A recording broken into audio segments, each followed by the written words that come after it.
Hey guys, welcome back to the Aspie world. What's going on in my hair? Okay guys, so we're going to get straight into reading comments. So today's comments, I have two from my YouTube channel, which I'm going to read out right now. And the first one is from Aaron Barry, and he says, I have an idea for you. Do a video on autism and theme parks. Now that's a pretty decent idea for a video. If anybody thinks that's a good idea and would like to see a video on that, please give this video a thumbs up and then I will be able to gauge whether or not it'd be good to do a video on it. So let me know. Thanks for that one. Okay, so the second comment here is also from YouTube, and it's from Gobbledygook, and they said, I could listen to you for hours, nice seeing you at the conference. Oh, so they're referring to a talk at a conference that I did, the Autism Conference, which is, oh, you'll see bits of it in this video. So thanks for that comment. Okay, so the next comment here is from my Twitter account, and this is from Jessica Mather, and she says, hey, I am new to your YouTube channel, was wondering if you have done a video on Aspies and job interviews. I've kind of done a video on Aspergers and jobs, but never specifically on job interviews. Maybe that's a good idea. Leave me a comment if you think I should do a video on that specifically. Okay, so my last comment here is from my Facebook comment, and this person is called Sophie Morrison, and she said, I have Asperger's and I love watching your videos. I relate to them and I would love it if you came to Northern Ireland and arranged a conference. I would love to hear more about your experiences, smiley face.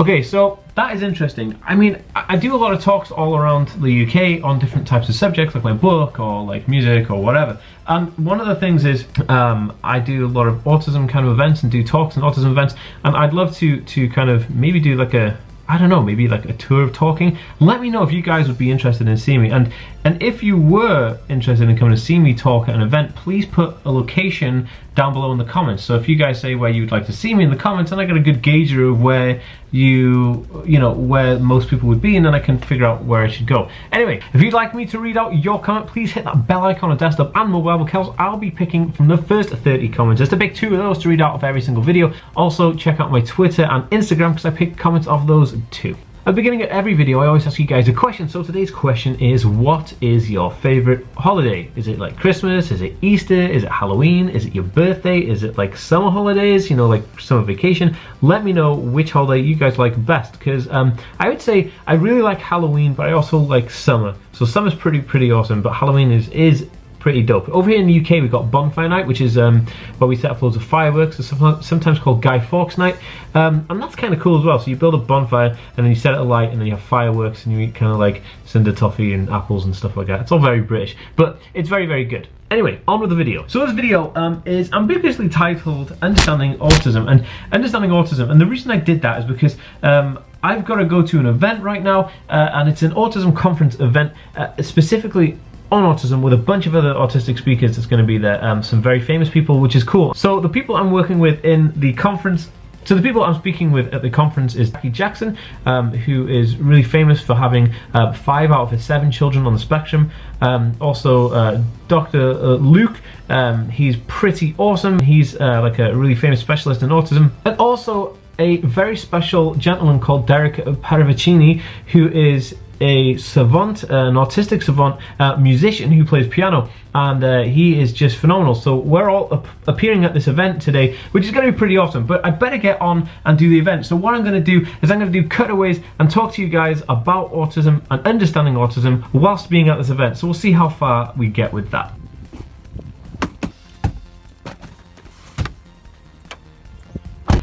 So this is just a little ingestion before we head off on the road. But, you know, this is one of the things. Understanding autism is understanding the fact that travel and driving is a big issue. A lot of people on the Autism Spectrum can't drive. A lot of people on the Autism Spectrum are too scared of driving. Some can drive, but they need additional help. I can drive, but not very far on my own. I have to travel with other people, and I have to use sat-navs and sat navigation systems. Now, I've got like a TomTom sat-nav, and I also have my phone as a backup sat-nav, and like AA recovery and all those things. And I'm very astute with making sure that all of those things are perfectly in place, because otherwise it just becomes a mess. It's important that I have multiple ways of getting to places, because this place is like an hour and a half away. Towards Bangor for 76 miles. Yeah, I better stick to driving. YouTube music.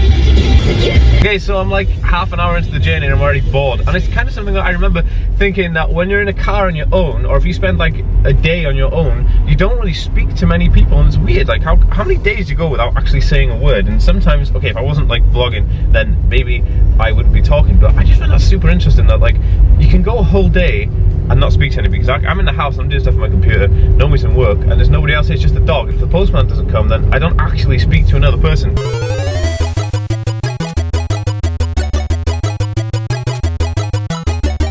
So I'm here at the conference. I'm really early, but I got lost. I went to the wrong location first, so now I'm just having to have to find parking, park up, and I'm ready to skate over to the convention.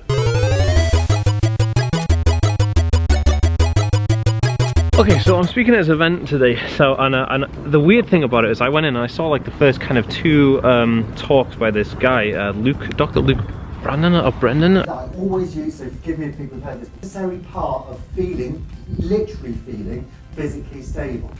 Now, one of the things about understanding autism is, the reason I think this is important now is because we spent a lot of time and a lot of years, a lot of money and a lot of campaigning doing autism awareness. Like everybody was heck bent on autism awareness, like make people aware of it. Like, do people know what autism is? You know, do they know of Aspergers Syndrome? Do they know of the spectrum? Do they know of all the things that encompass autism? Now, that has been autism awareness, and it's been great, and everyone's been campaigning now for years, and I feel like we've got to a place in 2017 where everybody is relatively aware of autism, and this is not to sound crude, but we're moving away from just autism awareness to autism understanding, and this is exactly what this video is about. And one of the things that I'm wanting to campaign for, and I need your help with, is that, okay, so if we go back maybe 50 years in the United Kingdom, right? Physical disabilities like wheelchair, there was people in wheelchairs, there always has been people with physical disabilities and people in wheelchairs, and they would have had difficulty accessing rooms and establishments and hotels and public services because of the wheelchair use. There wouldn't be ramps available, there wouldn't be lifts big enough to take the wheelchairs, and all this kind of stuff. Now, that was a big issue. It was an impact on people with disabilities in their daily living. But now it is a standard that we have a standard level of access for people with disabilities, physical or none. You know, it's all abilities should be able to access buildings and elevators and lifts and all those kind of things. Now, there's always wheelchair access as a standard now in places, and if a place doesn't have wheelchair access, it's in danger of being ridiculed and probably sued because of the fact that it doesn't have wheelchair access. Now, that is because we made it a standard in this country. But the problem is, I always feel like autism is the forgotten disability, because yes, it's neurological, so it's not a mental health issue. Even though it is classed as a mental health issue, it's not specifically a mental health issue, it's actually a neurological disorder, and for that case, it's kind of like pushed to the side all the time. You know, autism is always the forgotten thing. So what I was thinking is that we need to campaign to make a standard where things are accessible. And for instance, over here in the UK, we've been doing Autism Hour, just happened yesterday here in the UK, and the National Autistic Society did a huge campaign where they put down a rule that certain shops who participate would have an autism-friendly shopping experience for 1 hour in the UK stores, and Sainsbury's and some Tesco's and other kind of supermarkets did it, and it was great. So they had you know, the lighting was down, it wasn't as bright, the noise and the music was turned off, the shoppers were aware of it and the staff were aware of it, and it would have made it a heck of a lot easier for people with autism to go to a shop and feel more calm and, you know, more relaxed, which is awesome. But this needs to be a standard. 1 hour out of what, how many years have we been campaigning? Great start, and I'm not dissing anybody for doing it. I think it's fantastic and I totally support it, but I'm thinking that we need to have a start, and I guess everything starts somewhere, and that start to me marks a change in perception, a change in how we understand what awareness and autism kind of campaigning is. And so we need to move forward in making that a standard. All shops should be accessible for anybody of any ability or disability.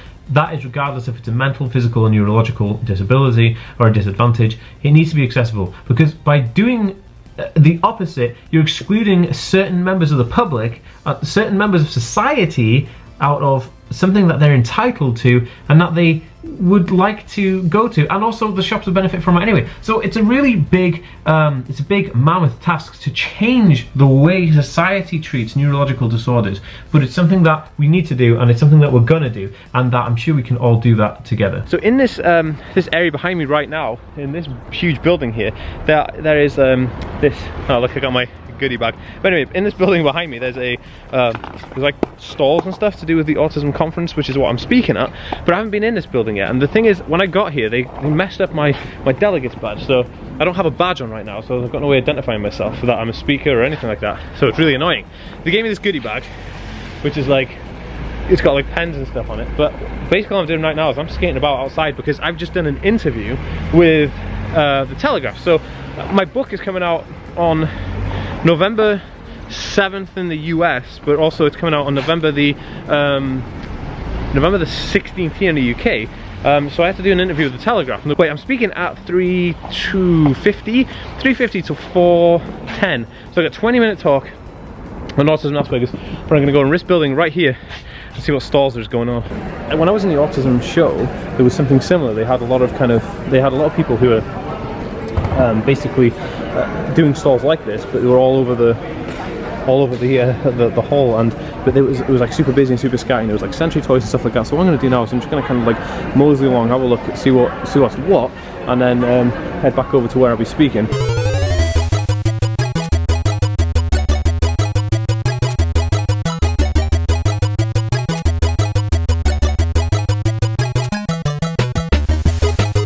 Hey guys, so I'm still waiting to go in to talk. I've still got a few hours still, but I'm just swashbuckling on. But I just thought something was quite interesting. Like, a lot of people say, like, you know, we're into autism awareness and raising awareness, and I guess it's raising awareness is one thing, but I feel like we've already raised awareness. The problem we've got is nobody knows what to do with that information. So they go, okay, so autism, Asperger's, all these things are a thing, but then what do we do once we know those things?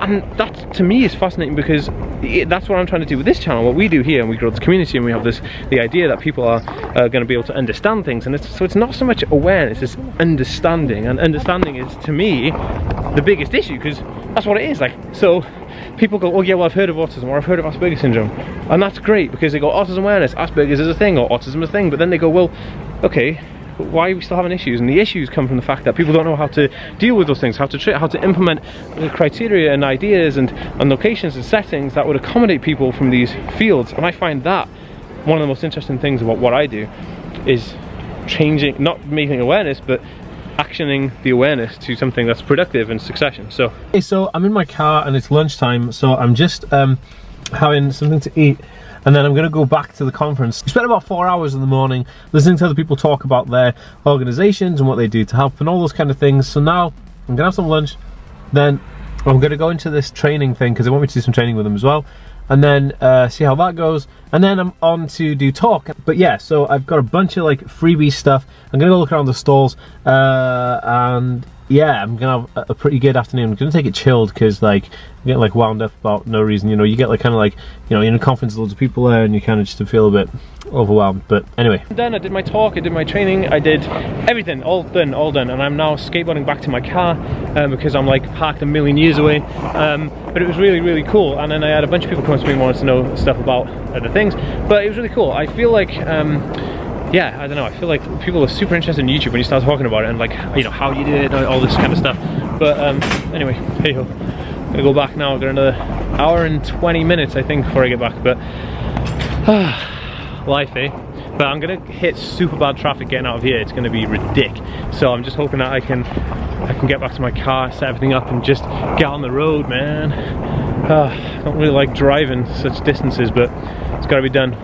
Doing a good thing, yo. Anyway, see you guys later. Peace. So the idea of this conference that I'm attending right now in this video was made because it's making a difference to how people see autism. And there was basically adults on the autism spectrum talking to professionals in the field. So there's people like high school teachers there. There was like CPNs, which are community practicing nurses, and there was all kinds of mental health teams and people like that all over the place in this conference. There's about 220 or 230 people there. I mean, it's great. And the idea was that they got to kind of ask us questions and listen to stuff from an adult perspective of autism, because that is going to be the difference, and that's where the change is going to be. And so that was fantastic, and I really had fun speaking at this event, and I think that everybody benefited from it. I actually met a few of you guys too, which is super awesome. But anyway, it's time to drive back home now, so on with the video.